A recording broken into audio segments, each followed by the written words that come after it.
The self-satisfaction that the Ulrich administration demonstrated over the possible roadblock to Governor Hogan's plan to add 4 express toll lanes to critical highways received an unexpected wake-up call from the editorial board of the Washington Post. In a July 6th editorial, the Post described the need for major investments to the transportation infrastructure to accommodate future growth in the state and regionally, while criticizing the county executive for pretending that there are more attractive alternatives than Governor Hogan's roadway plan. Laurie, the Post points out that neighboring Virginia has embraced the challenge. Why hasn't Maryland? Yeah, Virginia has done a much better job addressing transportation issues, but Montgomery County seems to have we're at a crossroads, no pun intended, on how to deal with this issue. I think also we're at a different point in time than when Virginia had changed their lanes, and now there are a lot more alternatives to just driving a car with gas in it. You can now get into a electric car. You can, there's now driverless cars that are coming up in technology. So technology is making it easier to get from your home to the destination. Mass transit is harder to, you have to get there first. How are you going to get there? You can't take mass transit to the mass transit system. So I think we need to have our legislators really need to realize that we have to address the true problem of we need more capacity getting on with roads, and all of our commuters. I just feel so sorry that they have to drive through all this trouble right now, and there's going to be a huge bottleneck right at the American Legion Bridge. We've got to do something. So I think we need to figure out whether it's the private-public partnership is an issue. Maybe there's some problems there that need to be renegotiated. I don't know, but I'm not an expert in that area, but we really need to find some solutions for the people of Maryland, especially because we're going to have 400,000 more people here in 2045. Well, that's a good segue to Cynthia, because according to the Post, Maryland will need massive investments to both transit and highways to handle the new 400,000 new residents and 200,000 new jobs projected for the Maryland suburbs over the next 25 years. This is not an either-or proposition, but it needs the support of Montgomery County political leaders.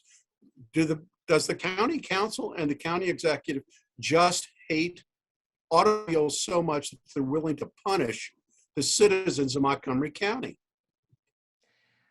Well, the point of view that I've heard expressed, or the points of view I've heard expressed for some time now on the council, as well as from the county executive, is that for them it's not about simply transportation. They think about mobility, they focus on commuter transit, and they think of Frederick to and through Montgomery County. When they think of that, they think of beefing up the MARC train system rather than beefing up additional lanes in Montgomery County. They think of climate and environment ahead of car transport and roads. And they think of the public-private partnership is also troublesome for them because it gives 50 years of almost total revenues to a private company. That's a lot of control that they're uneasy with. They don't want to spend the money. Who's going to come up with the money, Cynthia? The feds. They're looking at the infrastructure bill and queuing, getting in line for federal money. And Cynthia, these guys need to get out of the academic coffee shop and into the real world and look at the traffic that congestion that we have. They want to blow, Hans Riemer is about to introduce a bill to blow up the entire zoning for residential zoning in Montgomery County. And there's not enough transit, there's not enough roadways to handle all of these changes.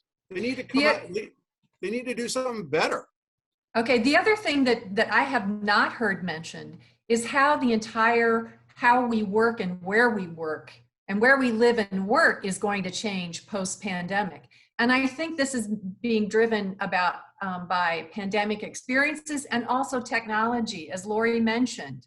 Cynthia, electric cars, but it's about working from home. It's about where we. This is a blip in history. We need to have a 25-year plan, and these guys are wrapped up in the moment as opposed to doing something that'll benefit the county 25 years from now? No, they are being forward thinking. Oh, okay. 100% with that. Yeah.